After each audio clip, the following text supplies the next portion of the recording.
Alright, welcome back to the channel, and today we're going to be covering the Mage and leveling in the new WoW Classic hardcore servers that are coming out. Uh, I am gearing these videos more towards the hardcore leveling than I am just the regular WoW Classic servers, but they can be used. Everything I'm saying will be you'll be able to apply to the regular servers as well. So if you like this kind of content, be sure to leave me a like, comment, subscribe, all that fun jazz. We're just going to jump into the Mage here. The Mage is, yeah, honestly, one of the best classes in WoW Classic. There's not many downsides to the Mage, so let's talk about the Mage, about the downsides of the Mage first.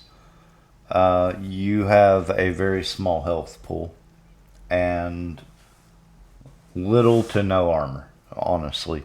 If you let mobs get to you and sit there and swing at you repeatedly, you're gonna die. I mean, that's all there is to it. And that's pretty much it. That's the only downsides of the match. The upsides are you have an unprecedented amount of control over basically any other class in the game, especially if you are leveling as Frost Spec, which I highly recommend because it is extremely strong while leveling, whether you're doing single target or AoE grinding. Um, so let's just talk about some of the tools you have while you're leveling. Very early on, you're going to get access to Frostbolt, so chill effects, and making it take longer for mobs to get to you when you pull them. So that's always a bonus. You're going to take less damage because of that. Very early on, you're going to get access to Frost Nova, which is a great way to freeze groups in place and keep them from actually getting to your character and doing damage to you. So, another really nice bonus.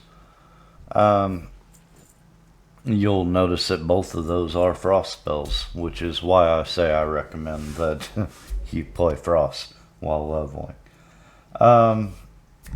So you're going to be able to make your own food and water while leveling, which is great. You're not going to have to run to the vendor and spend money on food and water. That's going to save you some money and probably time as well. You get, the ice armor and the arcane intellect fairly early in the game. It's going to make it to where enemies that actually do manage to hit you are slowed, and making it easier for you to disengage from a fight or kite enemies, depending on what you're trying to do. You have access to polymorph early on, so if there are two monsters close together, it's easy to polymorph one and kill the other. It's just, yeah, you have so much control. You have access to 3 different kinds of damage. So, on monsters that are immune to one type of magic, you can just swap to a different one. Granted, if they're immune to the type of magic that you're spec'd into, you are going to be weaker against those mobs than you would normally, but you can still kill them easily. It's not all that big of a deal for a mage. You're going to pick up counterspell relatively early, which will make dealing with caster mobs easier. Make it to where you can slow them down and have them run towards you instead of like this character I'm playing on in the gameplay footage is actually level 18. so I don't have counter spell yet. And casters are a bit of a threat at this level, just because they're able to do damage to you without having to run all the way to you. So yeah, early game casters are a bit of a threat, but you will get the tools to deal with that before too long. Level 20, you're going to get access to Blink, which granted isn't the best movement speed increase ability in the game, but it is something. The poor warlocks and the priests, they get nothing. So the mage is definitely a step above them when it comes to moving around the map. So definite advantage there. You're at level 20. You also get access to Blizzard, which the way I look at it is honestly the earliest I would try to AoE farm with a mage.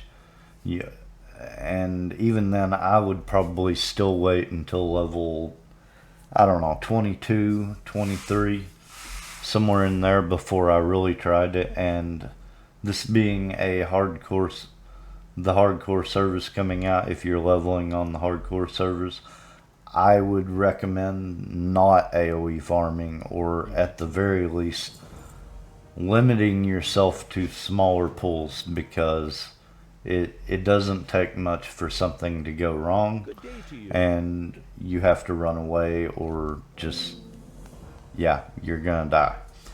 So even if you're focusing on mobs that are a level or two below you, resists still happen, commonly happen.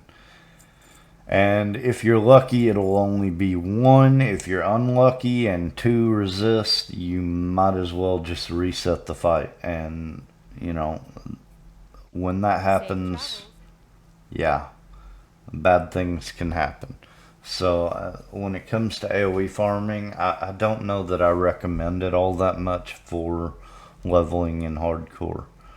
So that being said, if you are AoE farming, be sure to skip the frostbite talents in the frost tree on your talents. That's going to be more harmful to you than helpful, because when you're AoE farming, you want everything you're attacking in a really tight group so that your blizzard can do damage to all of them and keep them in a group. So when they get to you, your frost nova, or when they get close to you, your frost nova will catch all of them and keep them in that small group.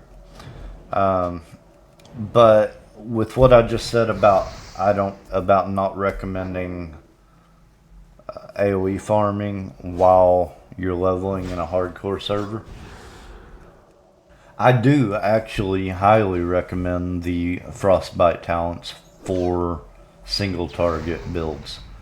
It just does a world of good. Oh, most of the time, mobs won't even get to you after you have the frostbite talents. You will get enough freezes from your frostbolt that they will never get to you.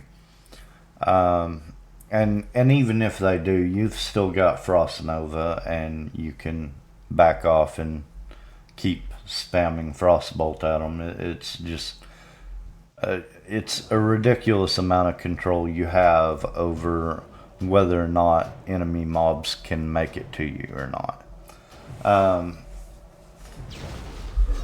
So it's going to take you a while, but you will get a mana shield that will help quite a bit, but it still has the downside of burning through your mana when you take damage. But damage to your mana is better than damage to your health anyways. But it does still have the downside. At level 40, though, you get access to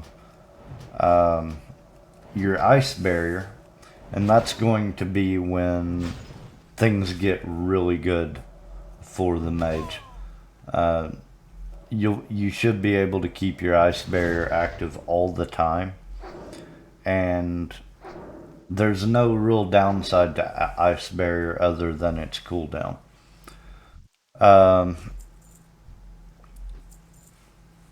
You're also going to get mana gems as you level, and that's just another tool you're going to have to help you out.